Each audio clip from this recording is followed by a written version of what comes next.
Bienvenidos a la otra orilla. Mi nombre es William Costa.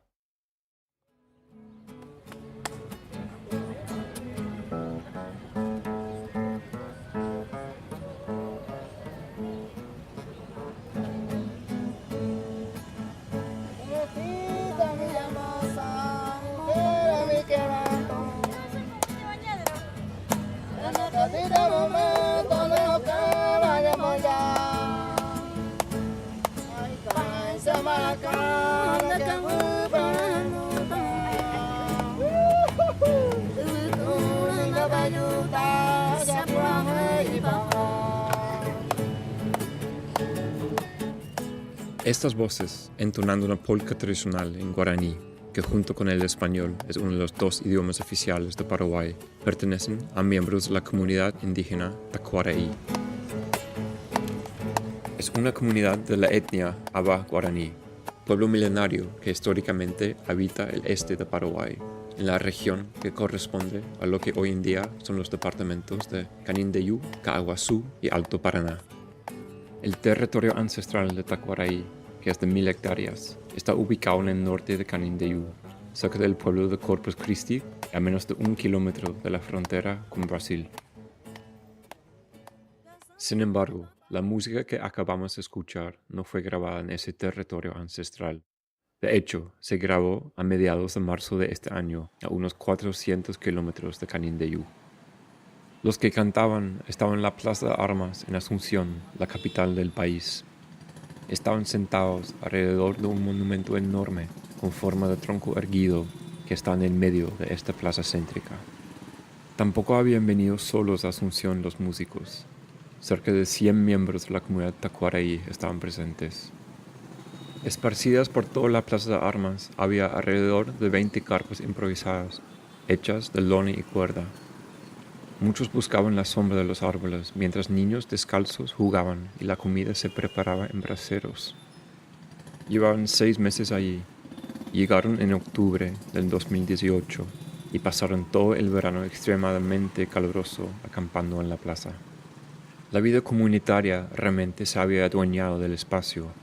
En un letrero grande, colgado entre 2 árboles, se leía «Bienvenidos a Tacuaraí». En la Plaza de Armas se han vivido momentos importantísimos de la historia paraguaya. Grandes manifestaciones, momentos de esperanza y de violencia. La ubicación del Palacio Legislativo a pocos metros, donde se reúnen el Congreso y el Senado, hace que la plaza ocupe una posición clave para las movilizaciones y luchas políticas del país.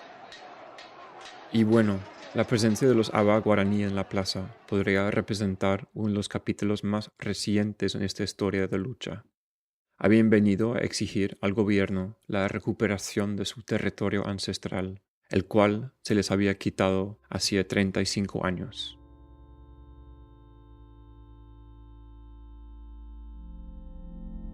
Para realmente comprender la estancia de la comunidad en la Plaza de Armas de Asunción, tenemos que remontarnos al 1984, año en que los Aba guaraní fueron expulsados del territorio ancestral Tacuaraí. Bueno, mi nombre es Óscar Ayala Amarilla, soy actualmente el secretario ejecutivo de la Coordinadora de Derechos Humanos del Paraguay. Soy abogado de profesión y mi principal experiencia de trabajo en el ámbito de los derechos humanos tiene que ver con la defensa de derechos de pueblos indígenas. El lugar formaba parte del territorio tradicional del pueblo Abá guaraní y que incluso existían documentación a nivel del propio Estado sobre la presencia de los Abá guaraní en el lugar hasta comienzos de la década del 80.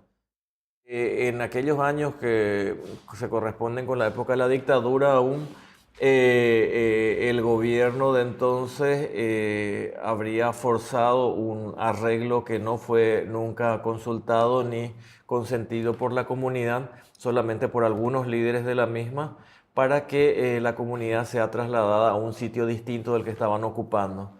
Y con lo cual en la demanda de titulación de esas tierras que ya en los 80 la comunidad tacuaraí había planteado, quedó virtualmente sin efecto y esas tierras pasaron a formar parte de la propiedad privada de al menos 2 o 3 empresas. Este despojo de tierras no es sorprendente ni único, dado que durante la dictadura de Alfredo Stroessner, que duró de 1954 a 1989, se regalaron de forma poco escrupulosa 6.744.005 hectáreas a amigos y aliados políticos del régimen, las famosas tierras malavidas. Vamos a escuchar más sobre la pérdida histórica del territorio tacuaray un poco más adelante. Por el momento, volvamos a los movimientos de la comunidad en los últimos meses. En agosto del 2018, un par de meses antes de que llegaran a la plaza, miembros de la comunidad volvieron a ocupar el territorio ancestral. El grupo que ingresó en las tierras consistía en una mezcla de los habitantes originales y sus hijos y nietos, entre otros. Casi 300 personas se asentaron en lo que hoy en día es un extenso cultivo de soja. La ocupación no resultó sencilla. Aquí, Vicente Montanía, uno de los líderes del grupo. El 28 de octubre empezamos el problema. ¿Y cómo empezó? Y se fue todos los pistoleros, policía, fiscal. Llevó todas sus armas, intentó matar, también matar a una persona antes de desalojo. Y después recibimos una orden, le dije, de propiedad privada no puede vivir ahí la gente de los indígenas. Sí, así le dije. Y también la pertenece al dueño, pero ese no es dueño, ese es mentira. Ese título falso tengo, la del señor. Los dueños a los que se refiere Vicente son 2 sojeros brasileños, y bueno, reaccionaron de forma muy agresiva ante la incursión de los indígenas. Desde que se instalaron, los Aba guaraní fueron víctimas de agresiones. Como mencionó Vicente, se sospecha que una persona fue asesinada, un joven de nombre Isidoro Barrios. Sí, le dispararon una escopeta 2, calibre 2. Y vinieron 14 pistoleros, los brasileños. Los pistoleros les dijeron: usted tiene que morir porque usted es la encargada de esta propiedad y fuera de acá. Y también matar y llevar una camioneta. Y hasta ahora yo no encontremos su cuerpo. Se robaron. No sé dónde está, que se lleva los pistoleros. El desalojo final del 28 de octubre fue obra de hombres armados, quienes sacaron a los indígenas bajo amenazas. Desalojaron y la gente está corriendo separado. Se fue a otro lado. Algunos recibimos como en el monte, se fue todo. Y después de 15 días salió en la ciudad de Corpus Christi. Después de esta agresión, la comunidad desamparada emprendió el largo viaje a Asunción, buscando apoyo gubernamental para la recuperación de sus tierras. El caso, bueno, por la entidad misma que tuvo en el ámbito de la opinión pública, generó la atención también de nuestra red. Oscar Ayala, de la QDUP. Y a partir de ahí, bueno, conformamos un equipo de trabajo que estuvo integrado por representantes de varias de las organizaciones miembros de CODEUPI, que entre otras cosas llevó adelante un trabajo de campo en donde pudimos tomar contacto directo en aquel momento con algunas de las familias de Tacuaraí en el lugar que ellos reivindican como tierra ancestral, así como autoridades locales del distrito de Corpus Christi y del departamento de Canindeyú. El otro punto central que nos parecía relevante enfatizar luego de aquella visita era la gravedad de los hechos que estaban siendo denunciados por los indígenas y que tenían que ver, como mencionaba inicialmente, con la desaparición y presunción de homicidio de Isidoro Barrios y así también la serie de agresiones armadas que también los indígenas denunciaban por parte de quienes serían pistoleros a sueldo de terratenientes de la zona. Ok, entonces, dada la gravedad de la situación, ¿Cómo debería reaccionar el gobierno ante los reclamos de la comunidad? ¿Qué responsabilidad tiene el Estado? ¿Qué medidas se deberían tomar para garantizar los derechos de los indígenas? Para comenzar, examinemos las leyes nacionales. La ley número 904/81 establece en su artículo 14: el asentamiento de las comunidades indígenas atenderá en lo posible a la posesión actual o tradicional de las tierras. El consentimiento libre y expreso de la comunidad indígena será esencial para su asentamiento en sitios distintos al de sus territorios habituales, salvo razones de seguridad nacional. Esta ley fue promulgada en 1981, 3 años antes de la toma original de las tierras de Tacuaraí. Resulta claro que al sacar a los indígenas de Tacuaraí sin su consentimiento libre, el gobierno violó esta ley. La Constitución paraguaya también establece con firmeza el derecho a la tenencia comunitaria y el disfrute de los territorios indígenas. Y más allá de las leyes nacionales, el país también ha firmado tratados internacionales que garantizan estos mismos derechos. Tomando en cuenta este marco legislativo, escuchemos la experiencia de los indígenas en la plaza y la reacción del gobierno ante su reclamo. Yo llegué acá en gobierno, la casa de gobierno, le pegó, golpearon a todos, señora, nena, chico, los jóvenes, así recibió golpe acá. Y nunca no vinieron a hablar conmigo. Nunca no venían. Siempre me pegó así. Hasta 6 meses enteros así a hacer los gobiernos. ¿Nadie del gobierno ha venido a la plaza? No, ni uno representante no viene acá. Y solamente acá, ayudaron los ciudadanías. Ese me apoyaron mucho. Hacemos bien el apoyo. Los ciudadanos y los gobiernos nunca. Para Oscar Ayala, de la CUDEUPI, el abandono experimentado por la comunidad es síntoma de una falla sistémica que les quita a los indígenas la posibilidad de acceder a sus derechos. Si bien Paraguay tiene una constitución que en relación a derechos de pueblos indígenas es como importante hacer reconocimientos que son muy relevantes para los pueblos indígenas. Si bien Paraguay también es un estado parte del convenio 169 de la OIT sobre pueblos indígenas y tribales en países independientes, el Paraguay no tiene un procedimiento adecuado que puedan utilizar, un procedimiento jurídico me refiero, que puedan utilizar las comunidades indígenas como Tacuaraí para demandar el reconocimiento de derechos sobre sus tierras. La Constitución establece un mecanismo casi de cumplimiento imposible. Es como que la Constitución le dice al Estado: podés expropiar, pero tenés que pagar antes de expropiar eso que querés. Y el mecanismo no resulta claro. Y esa falta de claridad en ese mecanismo ha hecho de que también esta herramienta sea muy difícil de utilizar como un medio para atender las demandas de pueblos indígenas. Es decir, los pueblos indígenas en general y Tacuaraí desde luego en particular tienen derecho a recuperar esas tierras, tienen un marco jurídico que les favorece, pero no tienen herramientas procesales, en términos de recursos efectivos, que puedan dar certidumbre de que ese derecho se va a concretar. Pese a una orden específica de la Corte Interamericana de Derechos Humanos de que el gobierno paraguayo aborde esta falta de procedimiento adecuado, no se ha visto ninguna señal de que esto suceda. La negligencia estatal hacia los pueblos indígenas se puede observar claramente en la gestión del Instituto Paraguayo del Indígena, el INDI, la institución encargada de responder a las necesidades de los 116.000 indígenas de Paraguay.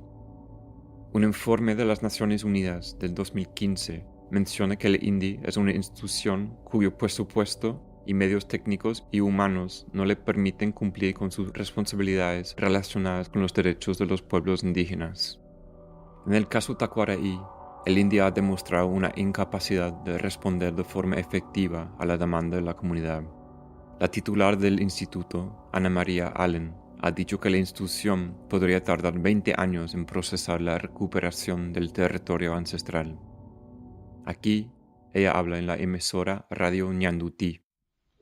Yo tengo mucho para hacer con ellos. Ministra, y este titular que dice, nativos exigen algo imposible al pedir Yo dije tierras ancestrales. Yo dije, no a última hora porque no hablé con ellos, pero yo dije que era algo imposible de resolver rápidamente. Estamos hablando de tierras ancestrales o de una propiedad privada. Estamos hablando de tierras que pertenecieron según ellos, y bueno, algunos dicen que hace muchos años ahí había una comunidad indígena. Mientras la presidenta del INDI pone en duda la veracidad del reclamo de Tacuarahí y no reconoce de forma clara las violaciones históricas y actuales de derechos, las organizaciones de derechos humanos tienen una visión muy distinta del papel que el Estado debería jugar en el caso. Resulta absolutamente claro que hay numerosos indicios que vinculan a esta comunidad con esas tierras, y desde el punto de vista jurídico, tal como lo ha establecido la Corte Interamericana de Derechos Humanos, el hecho de que las tierras reclamadas por los indígenas estén eventualmente en manos de terceros no impide que el Estado tenga que atender esa demanda en tanto la comunidad reclamante mantenga vínculos con ese lugar. Y bueno, no estamos hablando de un despojo de la época ni siquiera de la colonia de hace 100 o 200 años, sino de la década del 80, donde hay personas aunque fueron protagonistas de ese episodio. Entonces, existen dos versiones contrarias de los hechos. Ana María Allen, presidenta del INDI, afirma que Tacuarahí es un recuerdo borroso de un pasado distante y hasta cuestiona la existencia histórica de la comunidad, lo cual justificaría la inacción del Estado en este caso. En cambio, Oscar Ayala afirma que aún existen vínculos muy fuertes entre los indígenas de la región de Corpus Christi y el territorio ancestral perdido, y que el despojo ilegal de Tacuarahí aún genera un impacto enorme en la vida de la gente de la zona. Para averiguar cuál de estas dos visiones tiene más relación con la realidad, viaje a Canindeyú, con las hermanas Ángela Balbuena y María Blanca Barón y el abogado Aníbal Alfonso, miembros de la Pastoral Indígena Espíritu Santo, una organización que lleva décadas trabajando con las comunidades indígenas del departamento. Fuimos a la comunidad Aba Guaraní de Bajada Guazú. Hablamos con dos hombres que vivían en la comunidad desaparecida antes del despojo del 84. Emilio Oliveira Duarte. Oliveira Duarte. ¿Y dónde naciste? Tacuarahí. Dice Gilberto Vera Ortiz. Tacuarahí ahí. ¿Cuántas personas vivían en la comunidad antes del Ah, desalojo? por andar muy gente por ir acá pues comunidad pues ahí la. Más de mínimo oíamos 75 hogas. O sea que equivale más o menos a 350 personas, diciendo que son 5 personas por casa. Y boina. O sea que estábamos más o menos entre 350 y 400 personas había ahí en la comunidad. Les pedimos a Emilio y Gilberto que nos hablaran de la vida en Tacuarahí. Solamente mandioca, maíz, Cocué, sí. oí. No tenía bebida ritual. Ritual, usted sabe qué quiere decir. Ritual, Sí, shisha. Sí, Ritual, sí. Sábado. Sí. Y mi abuela era... Sí, Por ahí va. sí, rezaba. Por ahí. Y bautizaba los niños. Hoy. Sí. Hoy. Clavelina Duarte. Clavelina Duarte. Dice que él tenía el templo donde ellos rezaban y tenía la escuela también. Sí. Ellos plantaban maíz, batata, Sí. mandioca, Poroto. Arroz también. poroto, arroz.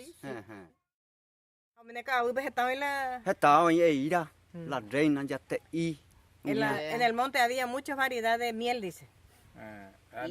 Animales mío ahí. Sí. Guazú, mía. Guazú. Cureí, Guazú, tatú. todos. Baitela. Oye, Baitela. Tenían cuatí también. Cuatí. Tenía. Dice que en el monte había de todo. Había esos chanchos del monte, había venado, había... Cuando tepe upecagu hoy. Oye, viste, Uy. Mishimi. Pero mi pesa cocuere ya sube.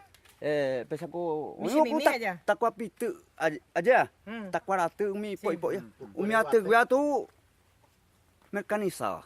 Upabela umi rapai, oñotila soja. Los brasileños destruyeron todo, dice donde era lindo, donde era pastizal.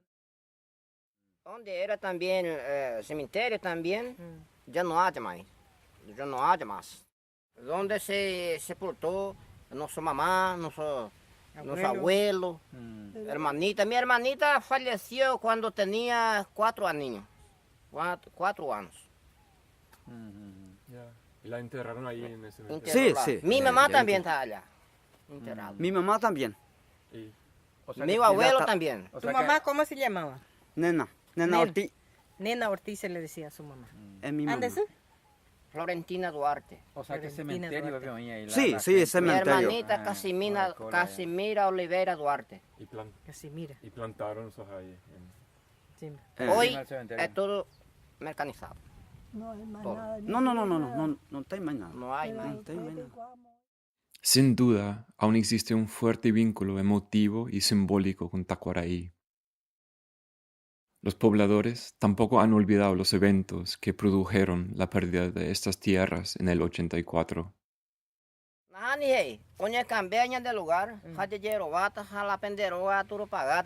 Se cambió de lugar la comunidad, dice, y nosotros vamos a ir y nosotros le vamos a pagar por su casa, pero por eso es lo que le dio esa miserable de dinero, y cuando ellos salieron ya quemaron la casa.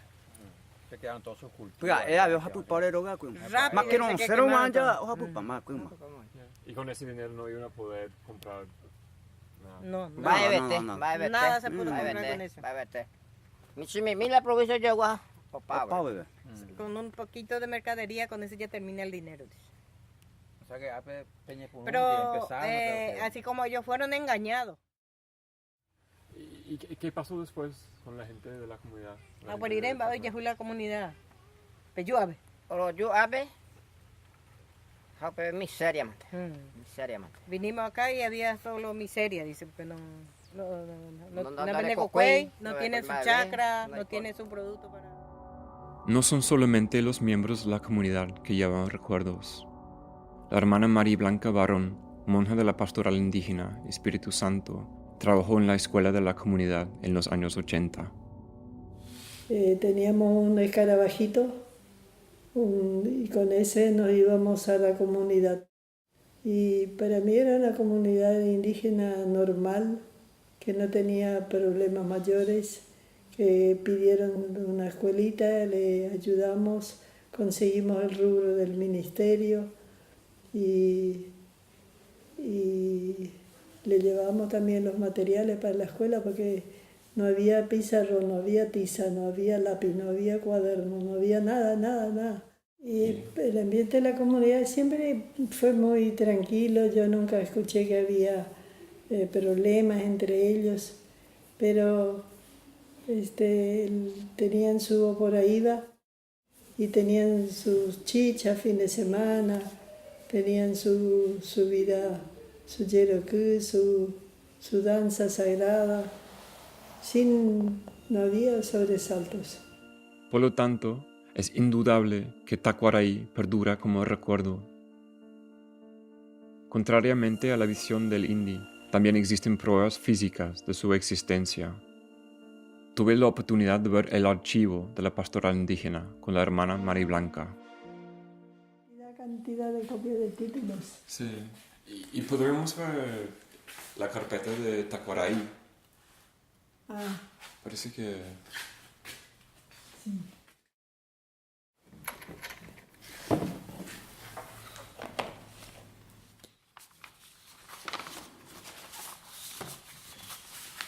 Acá está el plano de Tacuaraí, mira. Este es el plano de Tacuaraí. Ya. Y acá pasa el río y acá ya empieza bajada. Es finito, angosto. Y acá hay un documento de la escuela, parece. Vamos a mirar. Sí, ese yo escribí, ¿qué dice acá? 82. Mira, ¿qué dice acá? Dice, me dirijo a usted con el fin de solicitar creación del tercer grado para la escuela de Tacuaraí, que tendrá 6 alumnos para el año 1983, según la estadística de este año. ¿Viste? Uh-huh. Y yo estoy firmando porque yo era la directora. Y después vino la confirmación. A ver dónde está Tacuaraí, debe estar por acá. Está. Ahí está. Ahí tiene el número de la escuela también. Entonces Sí. ya número de la escuela, ¿viste? ya reconoció Sí. la escuela del MEC.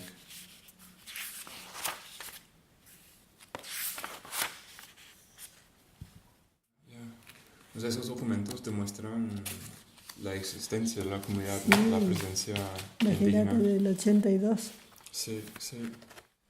No, tenemos buenos documentos, ¿verdad? Ujú, sí. Buenísima documentación. La hermana María Blanca también me mostró un álbum de fotos que se tomaron en los 80 en Tacuaraí. Contiene imágenes del personal de la pastoral visitando la comunidad, niños haciendo fila esperando entrar en la escuela, hombres trabajando en la construcción de una farmacia. En las fotos se ve una comunidad viva y tranquila. Por lo tanto, la descripción que nos da la presidenta del INDI de una comunidad de existencia debatible parece no tener fundamentos. La comunidad desaparecida ha dejado copiosa evidencia en forma de los recuerdos de la gente y los documentos y fotos que han sobrevivido hasta hoy. Todo esto, según la ley, debería impulsar la recuperación del territorio.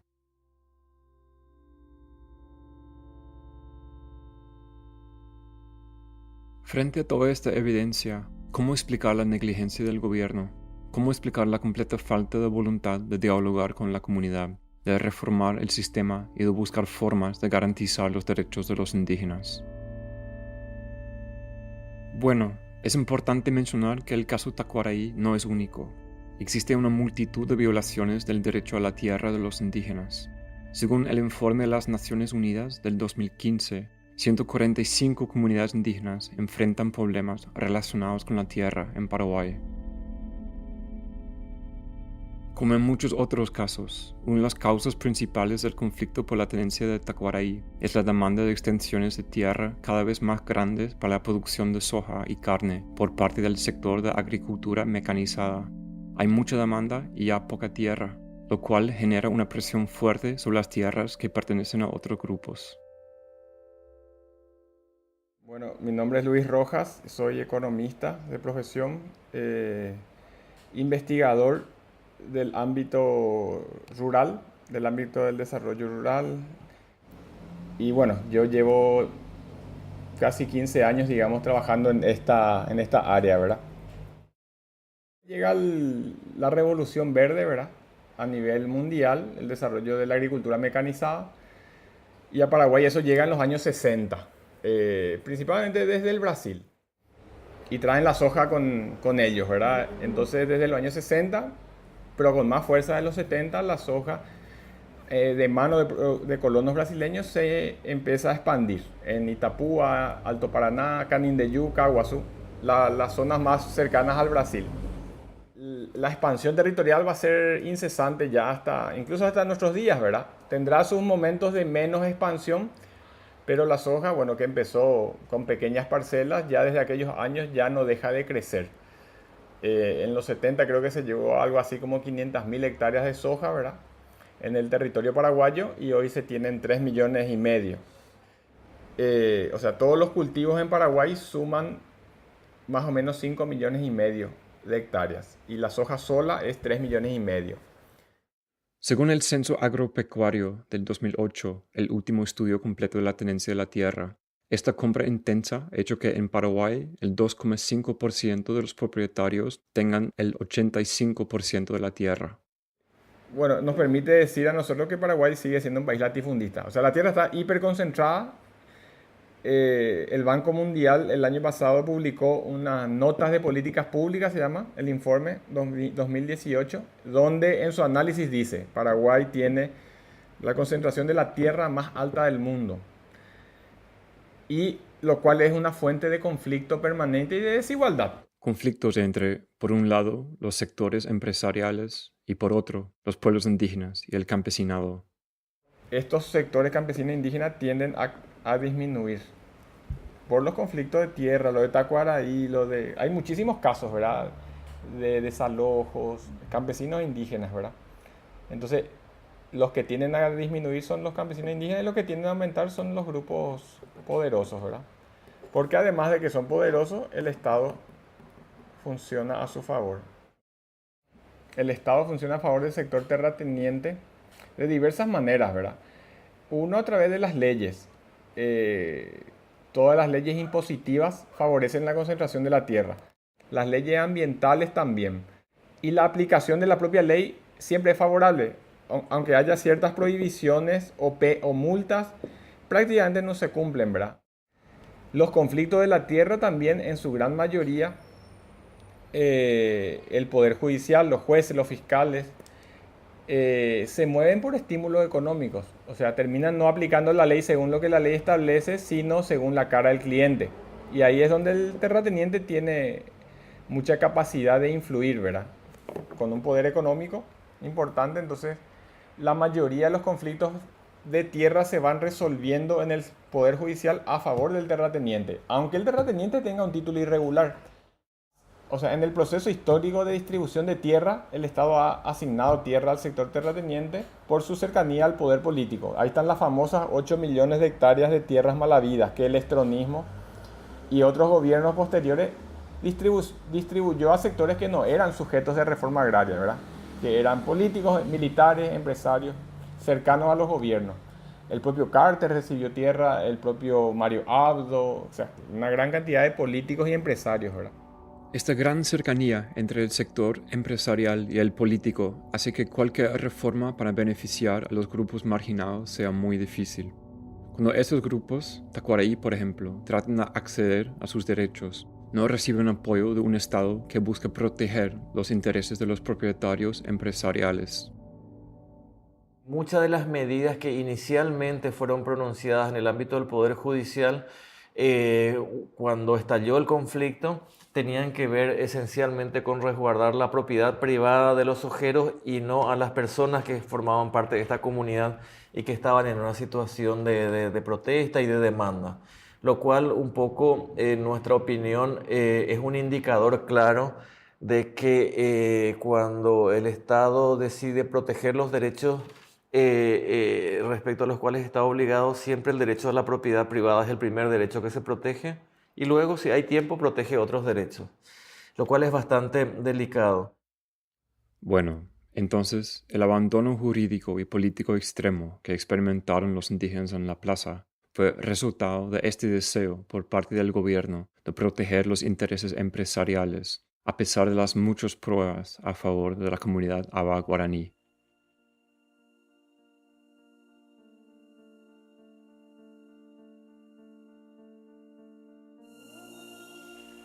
Además de este abandono jurídico y político, también les tocó afrontar un fuerte abandono social. Y acá no estamos bien. También los chicos nos sentimos bien porque este no es su lugar, no es mi lugar. Es demasiado difícil para vivir acá, porque este no es mi lugar seguro. Y ese cualquier momento los ministros de Interiores para traer acá un orden y hacemos otra vez desalojo. ¿Y dónde se va para hacernos esa cosa? En las calles. Y la gente que vivir toda la calle. Sí, así mismo. Hemos visto un poco que el resultado de esa falta de intervención y de liderazgo del INDI en una situación de crisis condujo a un campamento muy prolongado de los indígenas de Tacuaraí y de otras comunidades en las plazas céntricas de Asunción, que posteriormente también tuvieron como consecuencia la muerte de uno de los hermanos del líder principal y unos hechos de violencia que hoy día también están siendo objeto de investigación y que nosotros entendemos también son consecuencias y hay una responsabilidad del Estado en la ocurrencia de ese tipo de episodios por el hecho de que al estar 5 o 6 meses en condiciones sumamente precarias, un conjunto de personas tan grandes en contacto a su vez con un sector donde existe una población altamente vulnerable y marginalizada de Asunción por cuestiones derivadas de la crecida de los ríos y todo,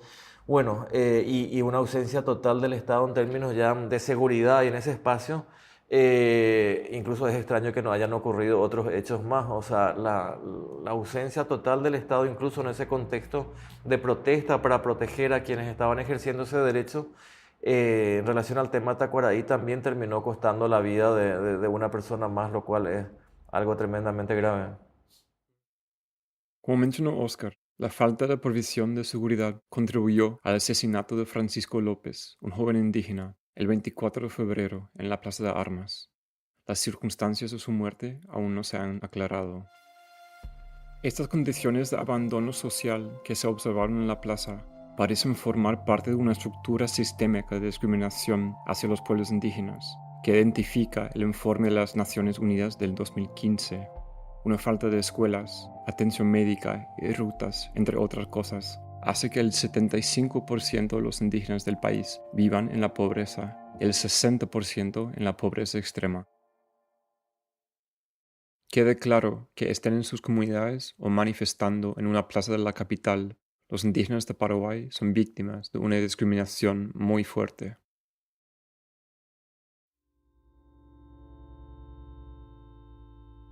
Ok, hemos escuchado que el Estado abandonó a los de Tacuaraí a nivel político, jurídico y social durante los 6 meses que pasaron en la plaza. Una técnica clara de tratar de combatir este abandono es a través del apoyo de otros sectores de la sociedad, el cual puede generar una presión política que favorece la causa. Entonces, ¿qué apoyo recibieron los indígenas de la sociedad asuncena? La comunidad sí formó ciertos vínculos fuertes durante el tiempo que pasó en la Plaza de Armas. Recibió ayuda de un colectivo de la ciudadanía que proveyó comida y difundió información sobre la situación. Además, un movimiento indígena más amplio empezó a surgir. Grupos indígenas de distintas zonas de Paraguay usaron sus voces para apoyar la protesta de Tacuaraí, tanto desde sus propias regiones como en la capital. Sin embargo, Mirna Robles, miembro del mencionado grupo de apoyo de la ciudadanía, cuestiona el nivel de apoyo real que los indígenas recibieron de la sociedad. Creo que hubo una ausencia real de las militancias orgánicas. No tanto porque finalmente yo también me considero militante orgánica, ¿verdad? Pero del movimiento orgánico, digamos, en lo que fue el caso Tacuaraí, ¿verdad? El por qué es algo que yo no entiendo. Pero quienes estuvimos ahí fuimos gente de diversos grupos así, súper diversos, ¿verdad? Distintos cada uno, que aparentemente el hilo común era la indignación, ¿verdad? La indignación y la empatía con ellos ahí. Pero, no sé, desde las organizaciones de izquierda, los partidos de izquierda, no se comprendió este caso como un caso importante, ¿verdad? Dentro del, lo que podría significar la lucha por la tierra. También para Julio Venegas, periodista que ha escrito mucho sobre los conflictos por la tierra, el apoyo recibido no generó una presión política suficiente como para obligar al Estado a negociar. Si nosotros tenemos una ocupación de 6 meses de gente que resistió, las balas de los sicarios, la desaparición de un hermano suyo, Isidoro Barrios, la muerte de un hermano suyo como Francisco, como Francisco López, ya en la plaza, ¿cómo es posible que el movimiento popular no entienda que esa lucha podíamos ganar y debimos haberlo ganado? Como una necesidad de iniciar simbólicamente la recuperación de la dignidad por un lado y por el otro lado de algo concreto que es la tierra de esa gente. Entonces, hubo una posibilidad cierta, la gente acampada ahí estaba fortalecida, pese a todos los golpes internos, las disputas de liderazgo, había una sensación de fortaleza en todo eso y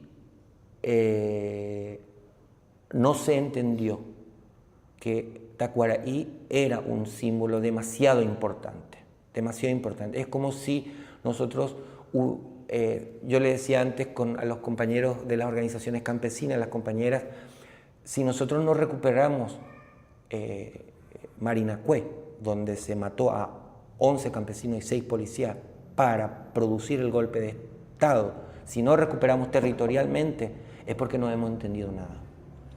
Y esa misma sensación para mí, categóricamente, era Tacuaraí.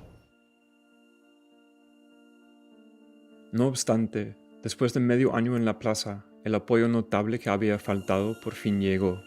Vino en forma de una alianza con la Coordinadora Nacional Intersectorial, la CNI, una organización campesina que también realiza reclamos relacionados con la tierra.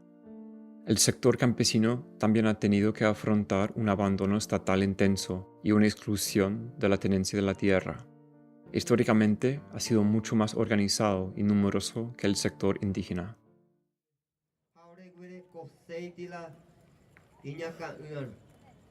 Aquí, Vicente Montaña, el líder indígena cuya voz hemos escuchado en este podcast, da un discurso durante una reunión entre los dos grupos en la plaza.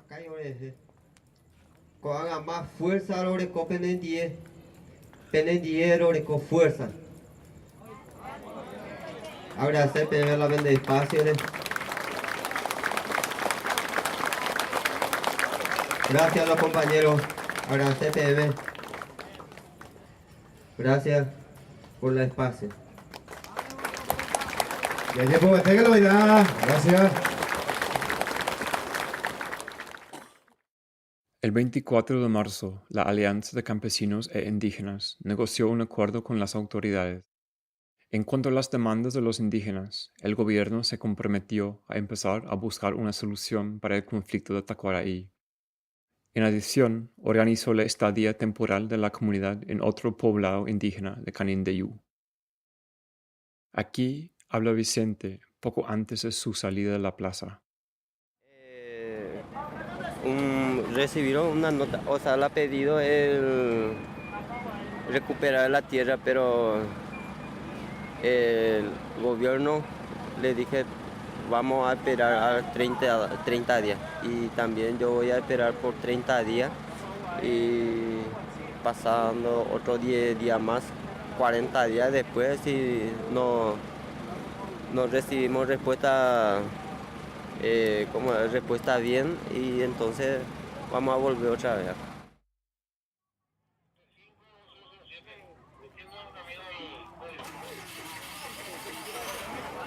Las carpas que estaban en la plaza fueron abandonadas esa misma noche. Varios camiones del ejército llevaron a los de Tacuaraí a la otra comunidad.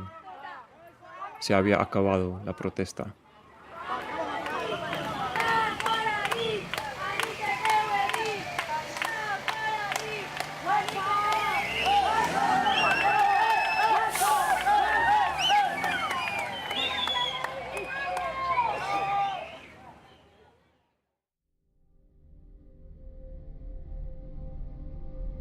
Este fin abrupto de la protesta produjo una variedad de interpretaciones. ¿Qué valor tenía el acuerdo con el gobierno? ¿Qué se había logrado durante el tiempo en la Plaza de Armas? ¿Qué otras opciones tenían los indígenas? Para Julio Venegas, la decisión de irse de la plaza fue un error. Y ellos cerraron un acuerdo que se lo presentó como una victoria, que para mí es una derrota profunda. una derrota profunda. No recuperaron sus tierras, no hay esclarecimiento ni investigación sobre la muerte de Isidoro Barrios, que es el hermano de ellos muerto, y se crearon esas mesas de negociaciones largas, interminables, que yo conozco. Yo conozco, eso no nos lleva a ningún lado. Eso es básicamente la muerte de esa lucha. Ojalá yo esté equivocado. Si estoy equivocado, maravilloso, pero yo conozco a este poder te juega así. Es cierto que históricamente el gobierno muchas veces no ha cumplido con sus promesas. De hecho, varias sentencias de la Corte Interamericana de Derechos Humanos relacionadas con territorios de los pueblos indígenas siguen sin ser cumplidas por el Estado paraguayo. Sin embargo, Mirna Robles afirma que la decisión de la comunidad de firmar el acuerdo con el gobierno es comprensible. En 6 meses ya pasaron muchas cosas, estuvieron muy expuestos, incluso hubo muerte de vuelta, ¿verdad? Ellos, todos los que estuvieron, ya como que ya se expusieron mucho, ya pasaron mucho, ya estaban muy desgastados y que tenían que ya llegar a algún tipo de acuerdo en ese momento, porque era el momento en el que se estaba cerrando el acuerdo con la CNI, ¿verdad? Y una vez que se retire la CNI, también ya iba a ser como volver a hacer, o sea, Tacuaraí de vuelta se iba a quedar, ¿verdad? A algún acuerdo se tenía que llegar. Así pasó. La CNI se fue de Asunción poco después de que se firmó el acuerdo. Sin el apoyo de los campesinos, a lo mejor los Aba guaraní no habrían tenido otra oportunidad de negociar con el Estado. El día después de la partida de los indígenas, muy temprano, pasé por la Plaza de Armas. Ya no quedaba nada de la presencia de la comunidad. Las carpas, los letreros, la basura, todo había desaparecido. Las autoridades se habían borrado los rastros de la lucha de 6 meses de forma muy rápida. Ahora solo faltaba ver si cumplirían con su promesa de recuperar el territorio ancestral perdido con la misma eficiencia envidiable. El 7 de mayo, 44 días después de que la comunidad había dejado la Plaza de Armas de Asunción, hablé por WhatsApp con Emigdio López, uno de los líderes del grupo. Yo quería saber si el acuerdo con el gobierno había empezado a dar frutos. Nosotros estamos acá, como siempre, en la lucha de la recuperación de las tierras. Y acá estamos 32 familias y necesitamos muchísimo la verdad, porque hasta ahora ni un funcionario del gobierno no estamos visitando, nadie, acá ni enfermera, ni nada. Le sufrimos muchísimo en la plaza y ahora nuevamente acá en la comunidad San Juan, estamos en una comunidad ajena, pero estamos con las promesas del gobierno y hasta ahora no da el resultado positivo todavía. Dada esta situación, le pregunté a Oscar Ayala qué se podía hacer para fortalecer la lucha de los de Tacuaraí y de los indígenas en general. ¿Cómo hacer que el gobierno cumpla con sus obligaciones y compromisos? Hay que partir de la base que en Paraguay la población indígena es muy pequeña. Estamos hablando del 1,7% de la población. Eso en términos de personas reportan 130, 140 mil personas. Lo cual, bueno, demográficamente al ser un sector pequeño, obviamente sus expresiones organizadas no tienen el mismo peso que otros sectores sociales. Entonces es como que la correlación de fuerzas le resulta muy desfavorable al sector indígena a la hora de plantearse demandas ante el Estado. Ese dato es el que me parece, en términos de movimientos políticos, sociales, uno o los demás movimientos tienen que adquirir conciencia de que tienen también una responsabilidad democrática, si se quiere, social, con el sector indígena, en términos de establecer esas alianzas y de poder apoyar a un sector que por sí mismo y por su escaso número a lo mejor no va a tener el mismo impacto que el sector campesino, por ejemplo, que estamos hablando. Julio Venegas comparte esta visión de la necesidad apremiante de generar una plataforma de apoyo más amplia. Porque los grupos de apoyo no pudimos, digo no pudimos porque yo también estuve muy cerca, no pudimos construir un escenario mayor para ellos, un escenario mayor de movilización para ellos, estaban muy solos. Entonces, bueno, este es un problema serio entre los grupos organizados y el movimiento, para mí, urbano. El movimiento urbano tiene que despertar y construir herramientas, ¿verdad? Herramientas, porque no podemos estar pidiéndole a los campesinos que se desplacen. Ellos necesitan 3, 4 días para desplazarse. Somos nosotros los que habitamos esto y los que debiéramos darles una mano y darnos a nosotros mismos una mano en estos problemas más territoriales, porque es muy difícil el desplazamiento campesino, el desplazamiento indígena. Ellos necesitan muchísimo tiempo. Y la posibilidad de que el poder les juegue por el lado de la alimentación, por el lado del transporte, la extorsión es muy superior. Yo creo que todos los grupos hoy, autogestionados, pequeños grupos, porque hoy en la sociedad urbana no tenemos una vértebra, no hay una central de grande, movilizando. Los pequeños grupos, scratches, los grupos de apoyo, tendríamos que hacer una evaluación general de cómo consolidar y construir rápidamente formas articuladoras para este tipo de situaciones, ¿verdad? Yo creo que se puede y se debe, ¿verdad? Se puede y se debe. Ahora mucha gente vivió la experiencia directa, vivió, sintió, lloró con ellos cuando se fueron, ¿verdad? Y eso no puede ser así como un flash, ¿verdad? Y al otro día seguir haciendo lo mismo de siempre, no. Eso debería ser un despertar, ¿verdad? Y en ese despertar hoy hay muchísima gente que está despertando.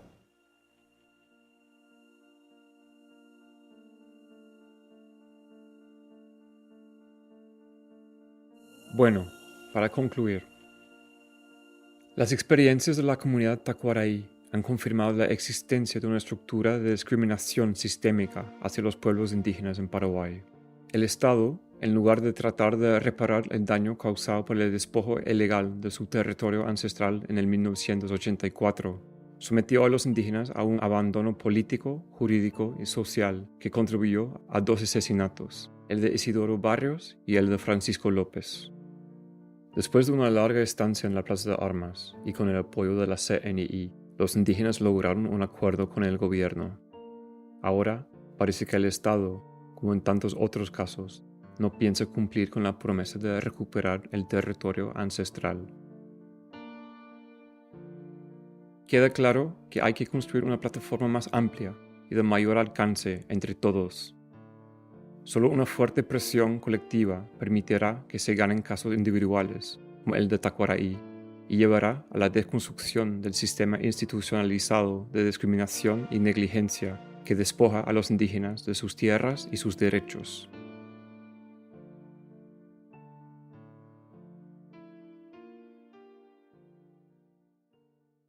Una nota final. El 13 de mayo, la comunidad tacuaraí anunció que volvería a la Plaza de Armas de Asunción ante el incumplimiento del acuerdo con el gobierno. Ahora sí es el momento de generar el apoyo masivo que necesita. Estamos contando con ustedes y necesitamos ayuda de la gente.